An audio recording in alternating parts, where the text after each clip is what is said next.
अब दोस्तों, मैंने नई स्टोरी लिखी है जिसका नाम है माई कॉन्टैक्ट फ्रेंड। आपको लोगों को पसंद आए तो मेरे चैनल को लाइक कीजिए और सब्सक्राइब कीजिए। आगे मैं स्टोरी शुरू करता हूँ। Episode 1, queue. मलेशिया की बड़ी सी बिल्डिंग में 4 से 5 लोग बात कर रहे थे। उसमें से एक आदमी कहता है, सर आप चाहते हैं कि हम क्यून को ख़त्म करने में आपकी मदद करें। आप अच्छे जानते हैं कि उन कितनी खतरनाक है। उस आदमी की बात सुनकर दूसरा आदमी, जिसे वो सर कह रहा था, वो कहते हैं, मुझे पूरे मलेशिया पर राज करना है, इसलिए उस क्यून को मरना होगा। जब वो लोग बात कर ही रहे थे तभी उस बिल्डिंग के बाहर एक कार आकर रुकती है और उसमें से एक लड़की बाहर निकलती है जिसकी उम्र 20 साल के लगभग थी। उस लड़की को जब बिल्डिंग की तरफ बढ़ते हुए उस बिल्डिंग की सुरक्षा कर रहे बॉडीगार्ड देखते हैं तो उसे रोकने के लिए आ गया है। तुम कौन हो? तुम अंदर कहाँ जा रही हो? एक गार्ड उससे कहता है। ये सुनकर वो लड़की चेहरे पर एक छोटी सी स्माइल आ जाती है, और मगर वो स्माइल किसी को डराने के लिए काफ़ी थी। इससे पहले वो गार्ड कुछ कह पाता, उससे पहले उस लड़की ने अपने कमर पर लिपटी बेल्ट में से एक चाकू निकाला और उस आदमी की छाती में घोंप दिया और उसकी छाती में तेज़ी से घुमाने लगी। वो आदमी दर्द से झटपटाने लगा। दर्द की वजह से वो बहुत ज़ोर शोर से चिल्लाने लगा। फिर उस लड़की के चेहरे पर कोई एक्सप्रेशन नहीं आते और वो एक बार और तेजी से चाकू को घुमा देती है अपने हाथों से। चाकू घुमाते ही वो आदमी उसी वक्त ज़मीन पर एक धड़ाम की आवाज़ के साथ गिर जाता है। जब पास खड़े गार्ड्स उस गार्ड को ज़मीन पर गिरते देखते हैं तो वो अपनी अपनी बंदूकों को निकाल कर चारों तरफ से घेर लेते हैं। ये देखकर वो लड़की कहती है, मेरे रास्ते से हट जाओ वरना मारे जाओगे। यह सुनकर वो आदमी हंसते हुए कहता है, तुम एक अकेली लड़की हो जबकि हम लोग 30 लोग हैं। यह सुनकर वो लड़की अपनी प्यारी आवाज़ में कहती है, मेरे को लोग पूरे अंडरवर्ल्ड में क्यून ऐसे ही नहीं कहते। यह कहकर क्यून उन आदमियों पर बिजली की गति से टूट पड़ती है और अपने पीछे से अपनी कमर में से 2 पिस्टल निकालती है। उन आदमियों पर टूट पड़ती है। देखते ही देखते क्यून 6 आदमियों को मार देती है। ये देखकर वो क्यून पर गोली चलाने लगते हैं। ये देखकर क्यून उनमें से एक के सिर पर गोली मार देती है। जैसे ही वो गोली उस आदमी को लगती है तभी पीछे से 5 से 6 कार आती हैं। उनमें से 20 आदमी उतरते हैं, उन लोगों पर गोली चलाने लगते हैं। जल्द ही वो सारे गार्ड मारे जाते हैं। तभी उनमें से एक आदमी उस लड़की के पास आते हुए कहता है, क्यों सारे गार्ड मारे गए? ये सुनकर वो लड़की कहती है, ठीक है। ये कहकर वो अपनी आदमियों के साथ उस बिल्डिंग के अंदर चली जाती है और जल्द ही उस रूम में पहुंच जाती है जहाँ पर मीटिंग हो रही थी। जब वहाँ बैठे सब लोग उस लड़की को देखते हैं तो कहते हैं, क्यों ना आप कहकर उसके कदमों में गिर जाते हैं। जब वो आदमी कहता है, तुम यहाँ पर? उस आदमी की बात सुनकर क्यों कहती है, मैंने सुना था कि मार्टिन जी मुझसे मिलना चाहते हैं, तो मैंने सोचा मार्टिन जी से मिलकर आऊँ। ये सुनकर मार्टिन कहता है, तुम मुझे भले ही मार दो मगर मेरा भाई मेरी मौत का बदला तुमसे ज़रूर लेगा। मार्टिन की बात सुनकर क्यून को गुस्सा आ जाता है और वो मार्टिन को एक 6 गोली मार देती है और मार्टिन मर जाता है। मार्टिन को ख़त्म करने के बाद वो अपने आदमी से कहती है, मार्टिन की सारी प्रॉपर्टी कब्जे में कर लो। यह कहकर वो अपने आदमियों के साथ कार में बैठकर चली जाती है। जब वो कार में बैठकर अपने विला की तरफ जा रही थी तभी उसके मोबाइल पर एक कॉल आता है। यह देखकर वो फ़ोन उठाती है और कहती है, जी माँ। ये सुनकर उसकी माँ अपनी घबराई हुई आवाज़ में कहती है, बेटी तुम इंडिया आ जाओ। ये सुनकर वो लड़की अपनी माँ से पूछती है, क्या हुआ माँ? तब उसकी माँ कहती है, बेटा तुम्हारे पापा को हार्ट अटैक आ गया है। ये सुनकर वो लड़की जो क्यून का रोल कर रही थी, उसका नाम ऐना होता है, वो कहती है, माँ डैड को क्या हुआ? तब वो बताती है कि तुम्हारे डैड को हार्ट अटैक आया है और वो चाहते हैं कि तुम जब तक शादी नहीं करोगी तब तक वो ऑपरेशन नहीं कराएंगे। ये सुनकर क्यून को टेंशन आ जाती है और वो कहते हैं, माँ मैं जल्दी ही इंडिया आ रही हूँ। और वो अपने एक आदमी से कहती है फ़ोन काटने के बाद, कि जाओ गाड़ी तैयार करो, हाँ जल्दी से जल्दी जेट प्लेन तैयार करो, हमें इंडिया के लिए निकलना है। उसके आदमी की बात सुनकर कहते हैं, जी मैम। कहकर वो चला जाता है और जल्दी जेट प्लेन से ऐना इंडिया के लिए उतरती है। जल्दी ही वो इंडियन एयरपोर्ट पर उतरती है और वहाँ से उसको लेने के लिए 6 से 10 गाड़ियाँ आ जाती हैं। उसमें ऐना बैठकर हॉस्पिटल की तरफ चली जाती है, जो मुंबई का बहुत बड़ा हॉस्पिटल था, प्राइम हॉस्पिटल। प्राइम हॉस्पिटल में पहुंचने के बाद हैना अपने पापा से मिलती है तो उसके पापा कहते हैं, जब तक तुम शादी नहीं करोगी तब तक मैं ऑपरेशन नहीं कराऊंगा। जिस सुनकर हैना घबराती हुई कहती है, आप चिंता मत कीजिए डैड, मैं जल्द ही शादी कर लूँगी। तो डैड कहते हैं, मैं तुम्हें रात शाम तक का टाइम देता हूँ, अगर तुम मुझसे शादी के साथ अपने पति के साथ नहीं आती हो तो मैं ऑपरेशन नहीं कराऊंगा और मेरी जान चली जाएगी। तो दोनों हैना कहती है, आप चिंता मत कीजिए, मैं शाम तक शादी कर लूँगी। और जो कहकर वो रूम से चली जाती है और अपने एक आदमी से कहती है, जल्द से जल्द एक लड़के का इंतजाम करो। और सारी शर्तें ऐना उसे बता देती है। जिसे सुनकर वो आदमी हैरान होते हुए कहता है, मैम आपकी शर्तों के मुताबिक लड़का मिलना मुश्किल है। तो वो कहती है ऐना गुस्से में कहती, किसी को भी पकड़ कर लाओ, बस सही लड़का चाहिए मुझे, जो भोला हो और सही हो, जो मेरी बातें माने। जिसे सुनकर वो आदमी वहाँ से चला जाता है। जब वो बाहर जाता है तो वहाँ पर उसे एक लड़का मिलता है जो बहुत भोला भाला होता है और आसपास में काम कर रहा होता है। उस लड़के को वो पकड़ कर ले आते हैं और ऐना के पास ला के आगे की एपिसोड सुनने के लिए हमारे चैनल एनजे स्टोरी को सब्सक्राइब करें, वीडियो को लाइक करें और शेयर करें। बाय। दोस्तों आपको मेरी यह स्टोरी कॉन्टैक्ट मैरिज अच्छी लगे तो मेरे आप स्टोरी चैनल को सब्सक्राइब करें, इससे मुझे आगे लिखने में मदद मिले। कल आपने सुना कि क्वीन इंडिया आ जाती है जब उसे पता चलता है उसके पिता को हार्ट अटैक है, तो उसके पिता उसके सामने एक शर्त रखते हैं कि उसे शादी करनी होगी, तभी वो अपना ऑपरेशन कराएंगे। आगे का एपिसोड सुनिए। जब अपने क्यून का ऑर्डर सुनकर वो लोग अपने कनेक्शन का इस्तेमाल करके क्यून की शर्त के हिसाब से लड़का ढूंढने लगते हैं, तब उन्हें कहीं लड़का नहीं मिलता। तब वो लोग एक मैरिज ब्यूरो के अंदर आ जाते हैं, जहाँ पर एक आदमी एक टेबल पर बैठा हुआ था। जब वो आदमी उन लोगों को अपने ब्यूरो में आते देखता है तो पूछता है, सर आपको शादी करने के लिए लड़की चाहिए? ये सुनकर वो आदमी कहता है नहीं, और उस आदमी के सामने वाली टेबल पर बैठ जाता है। ये देखकर वो आदमी अब कहता है, मैं इस ब्यूरो का मैनेजर हूँ, मेरा नाम रतन भास्कर है। ये सुनकर वो आदमी जिसका नाम जैक था वो कहता है, भास्कर साहब आप गलत समझ रहे हैं, हम यहाँ पर अपने लिए नहीं अपनी मैम के लिए लड़का ढूंढने आए हैं। ये सुनकर भास्कर कहता है, जी सर। इस पर जैक अपनी बात आगे बढ़ाते हुए कहता है, मैम की कुछ शर्त है। ये सुनकर पहले तो भास्कर शौक हो जाता है, फिर अपने पास रखी गिलास में थी पानी पीने लगता है। जब वो कुछ देर बाद नॉर्मल होता है तो कहता है, आपकी मैम की क्या शर्त है? ये सुनकर जैक कहता है, मेरी मैम की पहली शर्त है कि वो किसी को भी परमिशन के बिना नहीं बता सकता कि वो उसकी वाइफ है। ये सुनकर भास्कर कहता है, ये कैसी शर्त है? ये सुनकर जैक कहता है, हमारी मैम नहीं चाहती कि कोई भी उनके नज़दीक आए। तो भास्कर पूछता है, आपकी मैम शादी क्यों कर रही हैं? इस पर जैक कहता है, उनकी मजबूरी है, उनके पापा का हार्ट अटैक आ गया है और वो ऑपरेशन कराने से मना कर रही हैं, मगर डॉक्टर ने कहा है कि उनका ऑपरेशन आज रात तक हुआ तो वो बच सकते हैं, नहीं तो उनके मरने की संभावना है। ऑपरेशन कराने के लिए मैम की आगे शर्त रखी है उनके पापा ने कि उन्हें आज रात से पहले शादी करनी होगी और अपनी पति के साथ आकर उनका आशीर्वाद लेना होगा, तभी वो ऑपरेशन कराएंगे। ये सुनकर भास्कर कहता है, सर मैं आपकी कोई मदद नहीं कर सकता। ये सुनकर जैक भी उस मैरिज ब्यूरो से बाहर आ जाता है और पास के ही छोटे से ढाबे पर जाकर खाना खाने लगता है।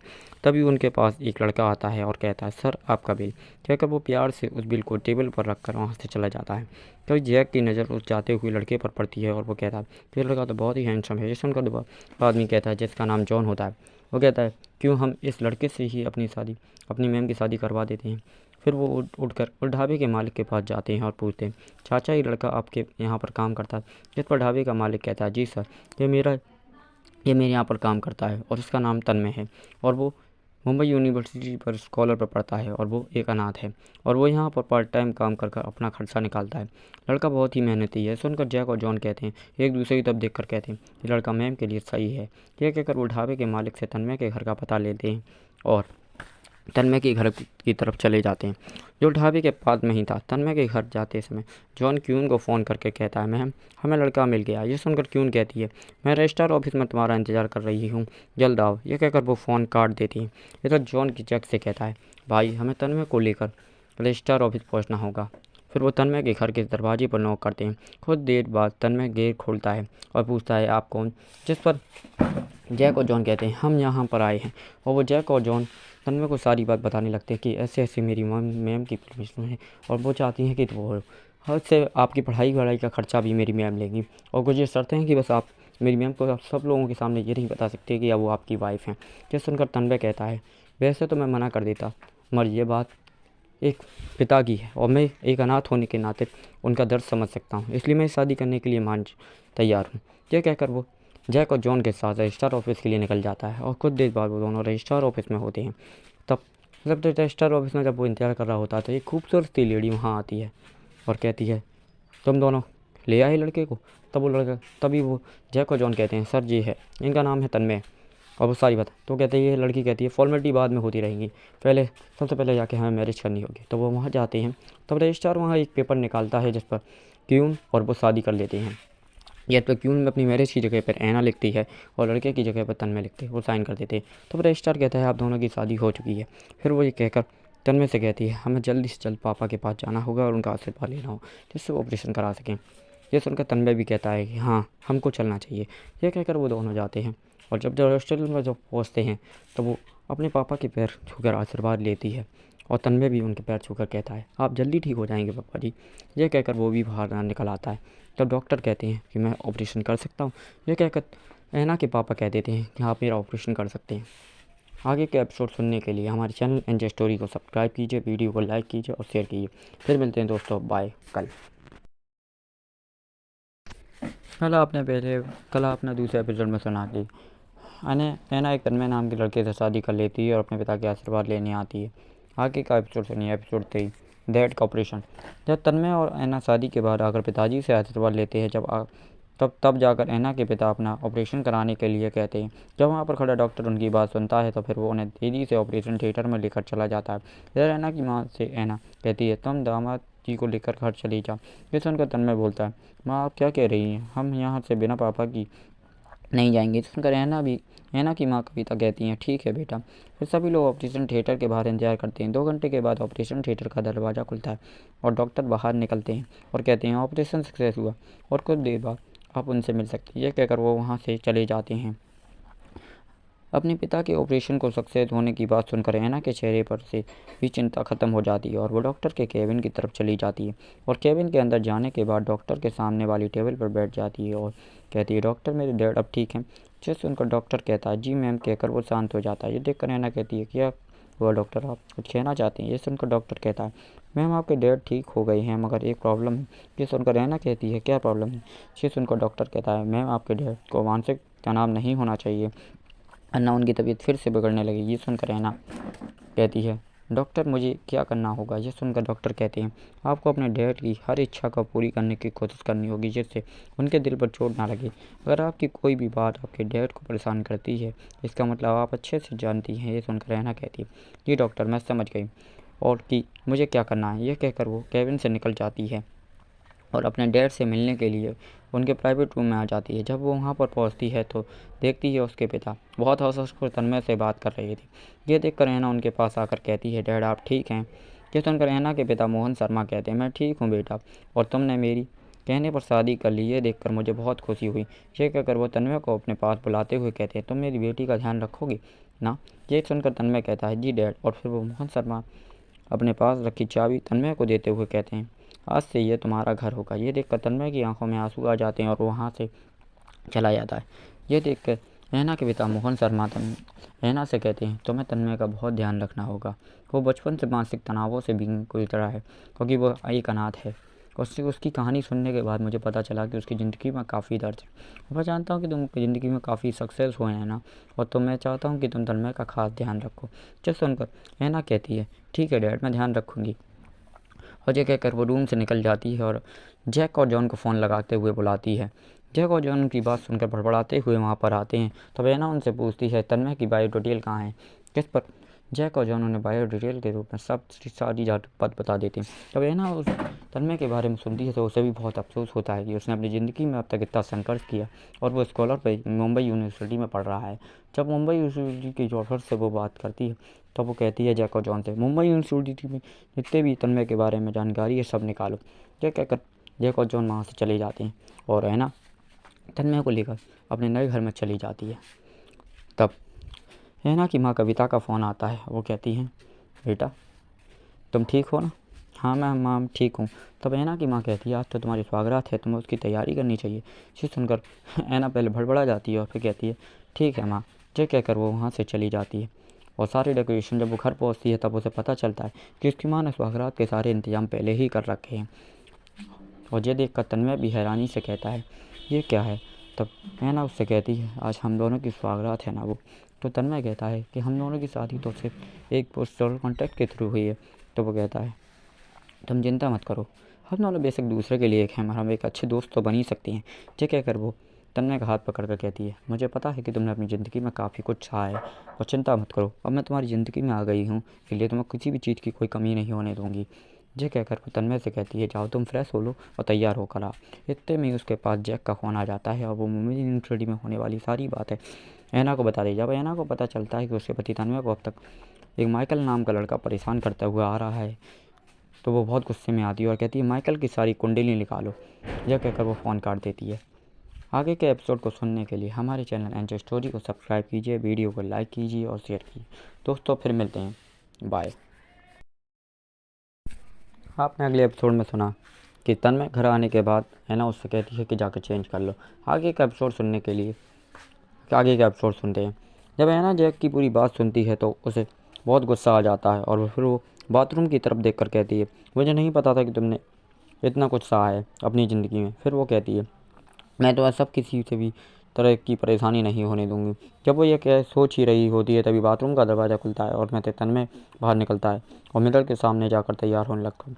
और इधर ऐना तन्मय को बिना कपड़े देखकर चिल्लाते हुए तन्मय से कहती है, तुम कुछ भूल रही हो। जब ऐना की आवाज़ तन्मय को कान में पड़ती है तो उसे याद आता है कि वो अपने घर पर नहीं है, वो तो ऐना के घर पर है।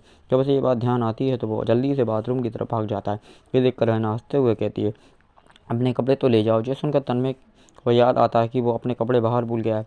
ये देखकर रहना कहती है, तुम बाहर मत आओ, मैं तुम्हारे कपड़े देती हूँ। ये सुनकर तन्मय अपने हाथ बाहर निकाल कर अपने कपड़े ले लेता है। धन्यवाद मैम। ये सुनकर ऐना गुस्सा करते हुए कहती है, तुम मुझे मैम नहीं बोल सकती हो, तुम मुझे ऐना कहकर बुलाओगी। ये कहकर वो वहाँ से चली जाती है। वैसे थोड़ी देर बाद तन्मय तैयार होकर नीचे आ जाता है, जहाँ पर ऐना उसका डाइनिंग टेबल पर इंतजार कर रही होती है। उसे आता देख ऐना अपने पास खड़े सेफ से कहती है, खाना लगा दीजिए। ये सुनकर वो सैफ तुरंत डाइनिंग टेबल पर खाना लगा देता है। यह देखकर ऐना तन्मय से कहती है, आओ डाइनिंग टेबल पर बैठो। ये सुनकर तन्मय डाइनिंग टेबल पर बैठ जाता है और अपना खाना खाने लगता है। यह देखकर ऐना पूछती है, तुम इतनी सुबह कहाँ जा रही हो। यह सुनकर तन्मय कहता है, मैं कॉलेज जा रहा हूँ। यह सुनकर ऐना कहती है, ठीक है, मैं डैड से मिलने हॉस्पिटल जा रही हूँ तो मैं तुम्हें तुम्हारी यूनिवर्सिटी छोड़ दूँगी। यह सुनकर तन्मय कहता है, मैं चला जाऊँगा, आप परेशान मत होइए। यह सुन कहकर वो अपनी चेयर पर से खड़ा हो जाता है और अपना बैग लेकर घर से निकल जाता है और कहता है, मैम काफ़ी अच्छी हैं। यह कहकर वो अपनी यूनिवर्सिटी की तरफ चल देता है और कुछ देर बाद यूनिवर्सिटी गेट पर पहुंच जाता है, जहां पर उसके दोस्त उसका इंतजार कर रहे होते हैं।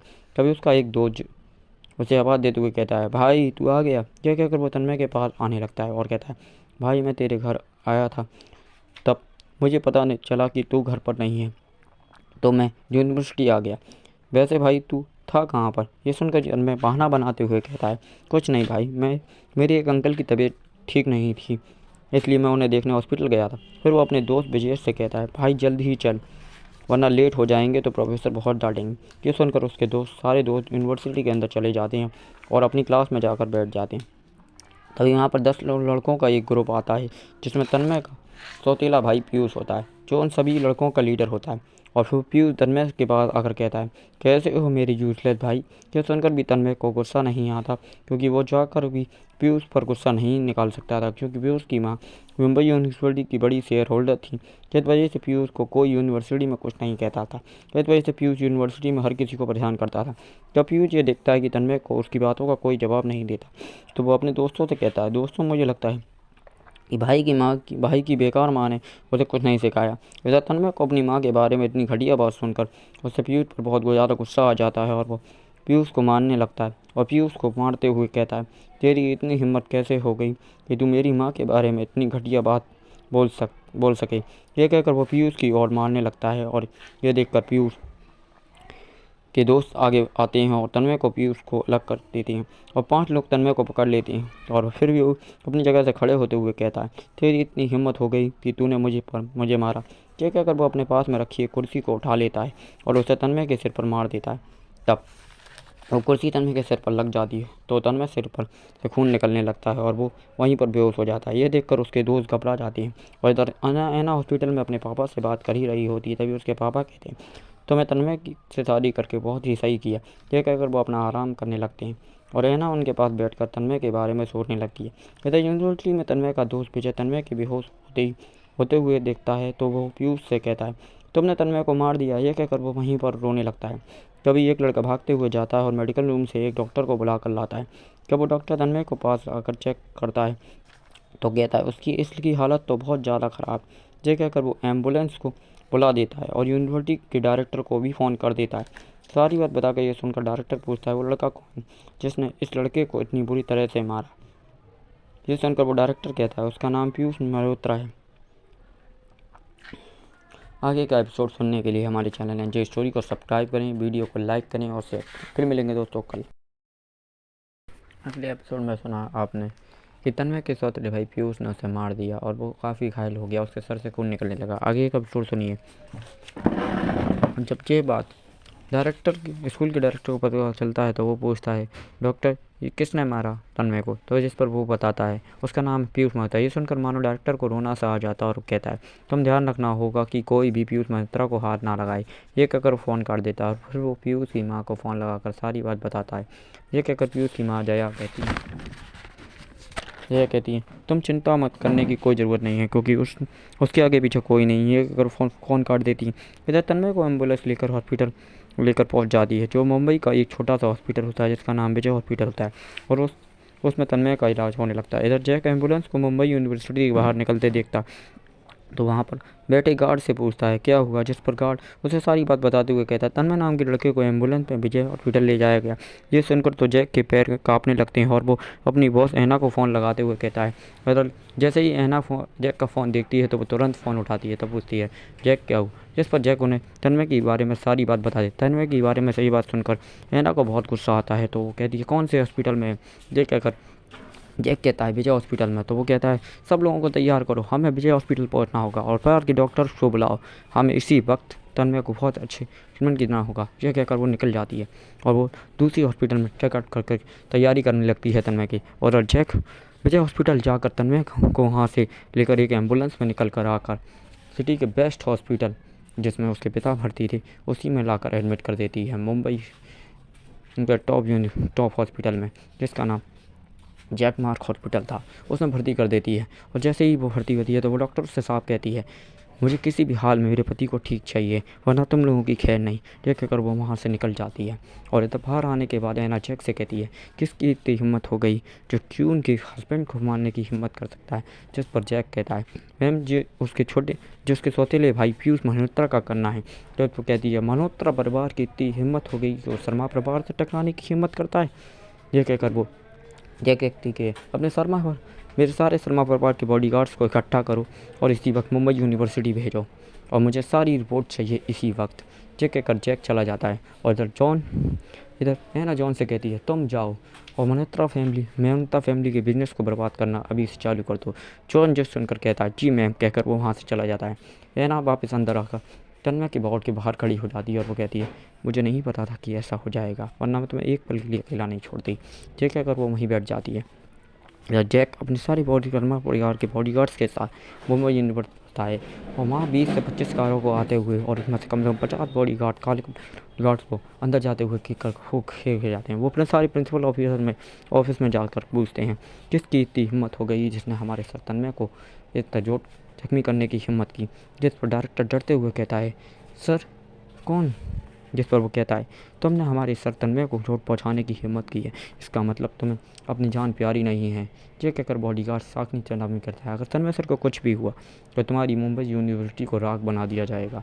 ये कहकर वो अपने वहाँ से निकल जाता है और जॉन मल्होत्रा परिवार को बर्बाद करने लगता है। इधर मल्होत्रा के चेयरमैन ऑफिस में राजपाल मल्होत्रा बड़ी गुस्से में होते हैं और कहते हैं किसकी इतनी हिम्मत जो हमारे बिजनेस को ख़राब कर रहा है, हमारे बिजनेस को नुकसान पहुंचा रहा है। तब उसका सेक्रेटरी बताता है सर ये काम शर्मा परिवार के लोगों का है।